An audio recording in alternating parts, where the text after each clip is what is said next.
बिस्मिल्लाहिर्रहमानिर्रहीम। खातिन हज़रात, मैं हूँ अख्तर अब्बास और आप सबको मेरा सलाम पहुँचे। नए व्लॉग के साथ हाज़िर। एक बड़ा ही मज़े का खेज़ किस्म का सवाल है, दिलचस्प कह लीजिए, लेकिन जिस पे बीती है उसके लिए तो वो बहुत ही अहम होता है। मिसेस फसीह ने कहा कि सर, अगर किसी बीवी का शौहर दूसरी खातून को ज़्यादा तवज्जो दे तो बेटा ये तो आम मसला है, आपके साथ ख़ास मसला थोड़ी है। और बीवी को उसके सामने नीचा दिखाए तो फिर बीवी को क्या करना चाहिए? बीवी को 2 काम करने चाहिए। जिस बात पे वो नीचा दिखाएगा उन चीज़ों को नोट कर लीजिए। लाइक कपड़ों के मामले में उसके टेस्ट अच्छा होगा तो अपना टेस्ट बेहतर कर लीजिए। मेकअप के मामले में उसका टेस्ट बेहतर है, बालों को बनाने में उसका टेस्ट बेहतर है और खुद को कैरी करने में उसका टेस्ट बेहतर है, मोटापे में या पतला होने में उसका टेस्ट बेहतर है। ये कुछ 100 चीज़ें तो होंगी नहीं, 8-10 चीज़ें होंगी, तो उन चीज़ों को नोट कर लें, उसको ज़िद बना लें और अगले 1 से 2 माह में एक लफ्ज़ इस्तेमाल किया जाता है, उसे कहते हैं मेकओवर। तो आप अपना मेकओवर कर सकते हैं, पूरी पर्सनैलिटी बदल सकती है। आपका जेस्चर, पोस्चर, पहनावा, ओढ़ना, रंग, आपका मेकअप, हर चीज़ बदल जाएगी और आप एक ऑल टुगेदर एक नई पर्सनैलिटी बन जाओगे।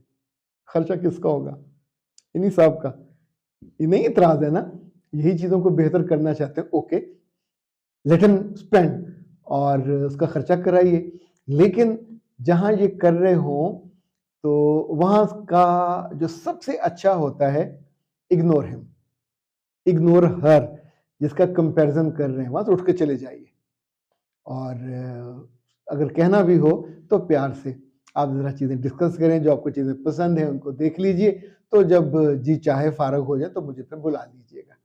यानी मैं तो इस कंपैरिजन में नहीं हूँ। आप जब मैं इस तरह के अच्छे कपड़े पहन लूंगी, ऐसी अच्छी बन लूंगी, फर्ज करें जेवर का है कि उसकी चूड़ियां बेहतर हैं, उसका कड़ा बेहतर है, तो ओके, ला दीजिए।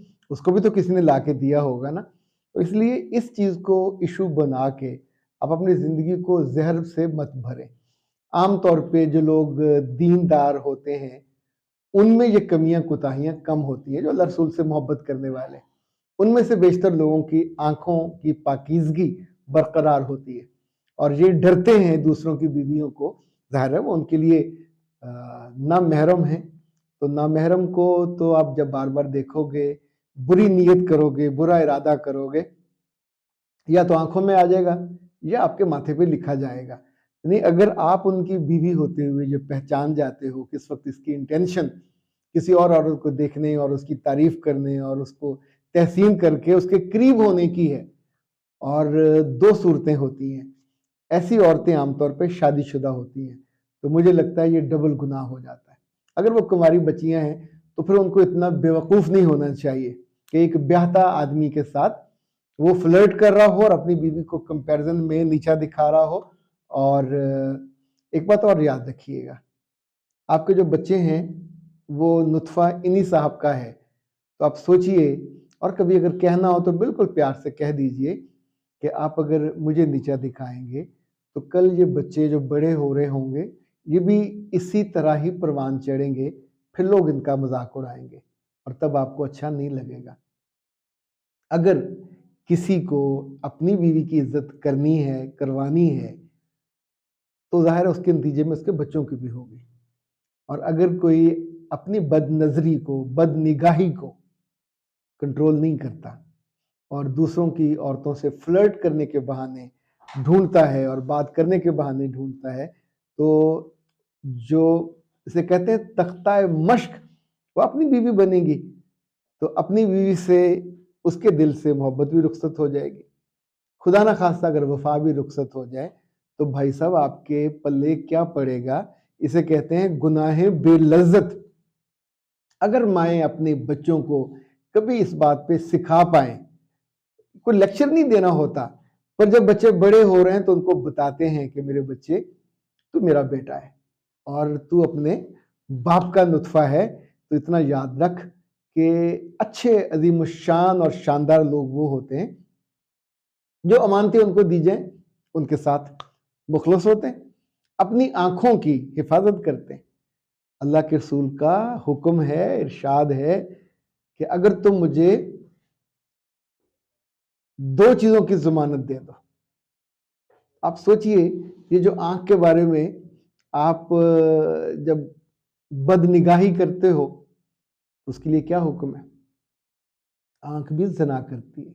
हाथ किसी को छूते हो जो आपको ज़ेब नहीं देता, जस्टिफाइड नहीं होता, वो किसी की बीवी है, किसी की वो कुछ लगती है और आप बहाने-बहाने से उसको छूते हो, तो ये भी उसी कैटेगरी में जाता है। मैं बहुत सख्त लफ्ज़ बोलना नहीं चाहता, मैं चाहता हूँ कि हल्का-सा मैं इशारा, हाँ, इशारे से याद आया कि सबा ने कहा कि सर सर्दियों में मेरे लिए बहुत मुश्किल हो जाती है।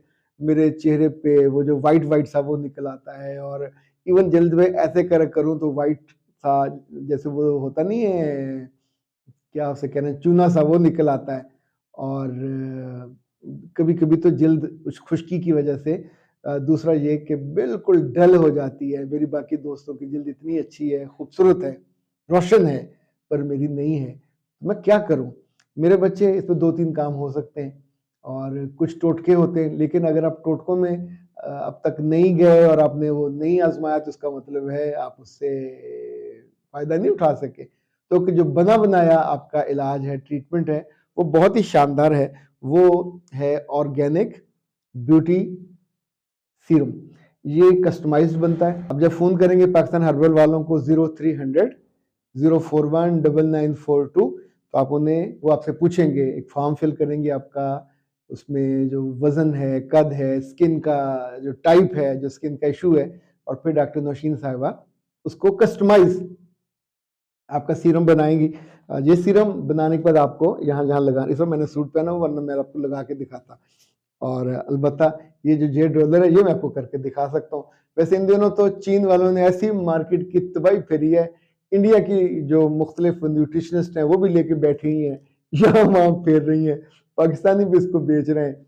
जिसके से जहाँ बिक रहा है वहाँ बेच रहे हैं, तो बहुत ज़्यादा महँगा नहीं होता और आप इसे आँखों के नीचे इससे करते हैं और वैसे तो आप उस लगाने के बाद आप उसको यूँ अप साइड करना होता है, जॉ लाइन पे करना होता है, यहाँ जो है आपके ये कर जहाँ-जहाँ पे आपके यानी एक तो पूरा आपका ये कवर हो जाए, फिर जहाँ छाइयाँ हैं, जहाँ पे थोड़ा प्रॉब्लम है, प्रॉब्लम एरिया, उसको आइडेंटिफ़ाई आपने किया हुआ होता है, उस पे लगाइए और लगा के फिर इसको आज की दुनिया में बेटा कुछ भी ना आपको आता हो तो नेट पे बैठिए, उन्हें कहें जी जेड रोलर साहब कैसे इस्तेमाल करने हैं, तो वो आपको बता देंगे कि बड़ा साइज़ इधर को इस्तेमाल करना है। देखिए ना इस वक़्त मैं तो यहाँ करूँगा तो आपको जॉ लाइन नज़र नहीं आएगी, तो ख़वातीन को तो अल्लाह ने इन चीज़ों से रखा है पाक साफ़ और आप बड़े खूबसूरत अंदाज़ में उसको करते हैं।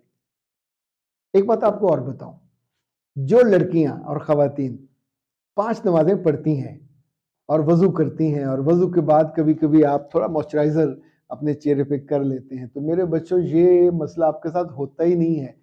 5 दफ़ा अच्छा साबुन-वाबुन लगाने की बजाय आप वो जो फेस वॉश होता है अगर उसको इस्तेमाल करने लग जाएँ, बाद में साबुन भी खुश्की करते हैं, बाद ब्रांड्स ऐसे होते हैं, अपने साबुन भी बदलते रहा करो, टूथपेस्ट भी बदलते रहा करो, हमेशा एक टूथपेस्ट कभी नहीं सारी उम्र लगाना, अपना टूथपेस्ट भी बदलते रहा करो और ये जो आपकी सीरम है ये तो चूँकि ज़ाहिर है 2-3 माह आप लगाते हैं तो बिल्कुल शानदार हो जाते हैं, आपकी जिल्द ऐसी ग्लो करती है जैसे आप बिल्कुल किसी ब्यूटी पार्लर से तैयार होके आए हो।